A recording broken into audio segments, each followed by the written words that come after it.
ನಮಸ್ಕಾರ ಸ್ನೇಹಿತರೆ, ನಮ್ಮ ಚಾನಲ್ಗೆ ನಿಮ್ಮೆಲ್ಲರಿಗೂ ಪ್ರೀತಿಯ ಸ್ವಾಗತ.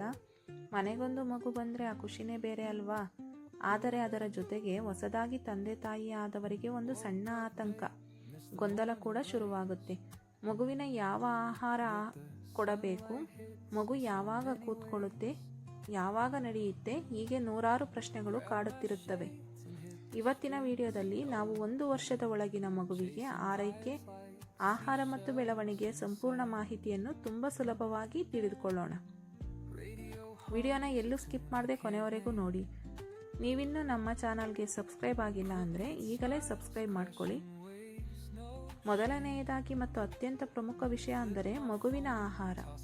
ಮಗು ಹುಟ್ಟಿನಿಂದ ಮೊದಲ 6 ತಿಂಗಳವರೆಗೆ ತಾಯಿಯ ಎದೆಹಾಲು ಮಾತ್ರವೇ ಅಮೃತ. ಈ ಸಮಯದಲ್ಲಿ ಮಗುವಿಗೆ ಒಂದು ಹನಿ ನೀರು ಕೂಡ ಕೊಡುವ ಅಗತ್ಯ ಇರುವುದಿಲ್ಲ. ತಾಯಿಯ ಹಾಲಿನಲ್ಲೇ ಮಗುವಿಗೆ ಬೇಕಾದ ಎಲ್ಲ ಪೋಷಕಾಂಶ ಮತ್ತು ನೀರಿನಾಂಶ ಇರುತ್ತದೆ. ಇದು ಮಗುವಿನ ರೋಗ ನಿರೋಧಕ ಶಕ್ತಿಯನ್ನು ಹೆಚ್ಚಿಸುತ್ತದೆ. ಯಾವಾಗ ಮಗುವಿಗೆ 6 ತಿಂಗಳು ಮುಗಿಯುತ್ತದೆಯೋ ಆಗಿನಿಂದ ನಾವು ಎದೆಹಾಲಿನ ಜೊತೆಗೆ ಘನ ಆಹಾರವನ್ನು ಅಂದರೆ ಸಾಲಿಡ್ ಫುಡ್ಸ್ ಪರಿಚಯಿಸಬೇಕು. ಆರಂಭದಲ್ಲಿ ರಾಗಿ ಸರಿ, ಚೆನ್ನಾಗಿ ಬೇಯಿಸಿ ಮ್ಯಾಶ್ ಮಾಡಿದ ಆಲೂಗೆಡ್ಡೆ, ಕ್ಯಾರೆಟ್ ಪೇಸ್ಟ್ ಅಥವಾ ಮಾಗಿದ ಬಾಳೆಹಣ್ಣನ್ನು ಕೊಡಬಹುದು. ಇಲ್ಲಿ ಒಂದು ಪ್ರಮುಖ ವಿಷಯ ನೆನಪಿಟ್ಟುಕೊಳ್ಳಿ, ಮಗುವಿಗೆ 1 ವರ್ಷ ತುಂಬುವವರೆಗೂ ಅವರ ಆಹಾರದಲ್ಲಿ ಸಕ್ಕರೆ ಮತ್ತು ಉಪ್ಪನ್ನು ಬಳಸಲೇಬಾರದು. ಇದು ಮಗುವಿನ ಕಿಡ್ನಿ ಮತ್ತು ಆರೋಗ್ಯಕ್ಕೆ ಒಳ್ಳೆಯದಲ್ಲ. 1 ವರ್ಷದ ಒಳಗಡೆ ಮಗು ತಿಂಗಳಿಂದ ತಿಂಗಳಿಗೆ ಹೇಗೆ ಬೆಳೆಯುತ್ತೆ ಅಂತ ನೋಡೋಣ.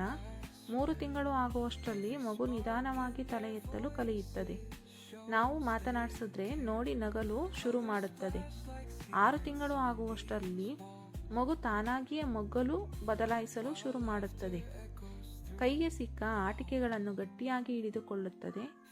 9 ತಿಂಗಳು ಬರುವಾಗ ಮಗು ಯಾವುದೇ ಸಪೋರ್ಟ್ ಇಲ್ಲದೆ ತಾನಾಗಿಯೇ ಕುಳಿತುಕೊಳ್ಳುತ್ತದೆ ಮತ್ತು ಇಡೀ ಮನೆ ತುಂಬ ಹರಿದಾಡಲು ಆರಂಭಿಸುತ್ತದೆ.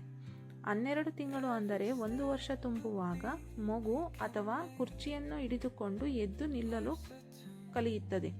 ಜೊತೆಗೆ ಅಮ್ಮ, ಅಪ್ಪ, ತಾತ ಅನ್ನೋ ಸಣ್ಣ ಪದಗಳನ್ನು ಆಡೋಕೆ ಟ್ರೈ ಮಾಡುತ್ತದೆ. ಇವೆಲ್ಲದರ ಜೊತೆಗೆ ಡಾಕ್ಟರ್ ಕೊಟ್ಟಿರುವ ಲಸಿಕೆ ಕಾರ್ಡನ್ನು ಕರೆಕ್ಟಾಗಿ ಫಾಲೋ ಮಾಡಿ. ಮಗುವಿಗೆ ಬರಬೇಕಾದ ಎಲ್ಲ ಇಂಜೆಕ್ಷನ್ನನ್ನು ಮತ್ತು ಡ್ರಾಪ್ಸ್ಗಳನ್ನು ಸಮಯಕ್ಕೆ ಸರಿಯಾಗಿ ಕೊಡಿಸಬೇಕು. ಇದರಲ್ಲಿ ಯಾವುದೇ ನಿರ್ಲಕ್ಷ್ಯ ಬೇಡ. ಹಾಗೆ ತಿಂಗಳಿಗೊಮ್ಮೆ ಮಗುವಿನ ತೂಕ ಮತ್ತು ಎತ್ತರ ಸರಿ ಹೆಚ್ಚುತ್ತಿದೆಯೇ ಅಂತ ಮಕ್ಕಳ ವೈದ್ಯರ ಹತ್ತಿರ ತೋರಿಸಿ ಕನ್ಫರ್ಮ್ ಮಾಡ್ಕೊಳ್ಳಿ. ಕೊನೆಯದಾಗಿ ಒಂದು ಕಿವಿ ಮಾತು, ಪ್ರತಿ ಮಗುವಿನ ಬೆಳವಣಿಗೆಯೂ ವಿಭಿನ್ನವಾಗಿರುತ್ತದೆ.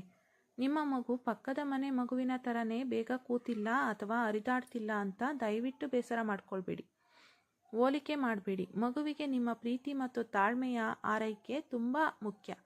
ಇವತ್ತಿನ ಮಾಹಿತಿ ನಿಮಗೆ ಇಷ್ಟ ಆಗಿದ್ದರೆ ದಯವಿಟ್ಟು ಈ ವಿಡಿಯೋಗೊಂದು ಲೈಕ್ ಮಾಡಿ. ಹೊಸ ಪೋಷಕರೊಂದಿಗೆ ಈ ವಿಡಿಯೋನ ಶೇರ್ ಮಾಡಿ. ಇನ್ನೂ ಯಾವ ವಿಷಯದ ಬಗ್ಗೆ ನಿಮ್ಮ ವಿಡಿಯೋ ಬೇಕು ಅಂತ ಕೆಳಗೆ ಕಾಮೆಂಟ್ ಮಾಡಿ ತಿಳಿಸಿ. ಮತ್ತೊಂದು ಉಪಯುಕ್ತ ವಿಡಿಯೋದೊಂದಿಗೆ ಸಿಗೋಣ. ಧನ್ಯವಾದಗಳು.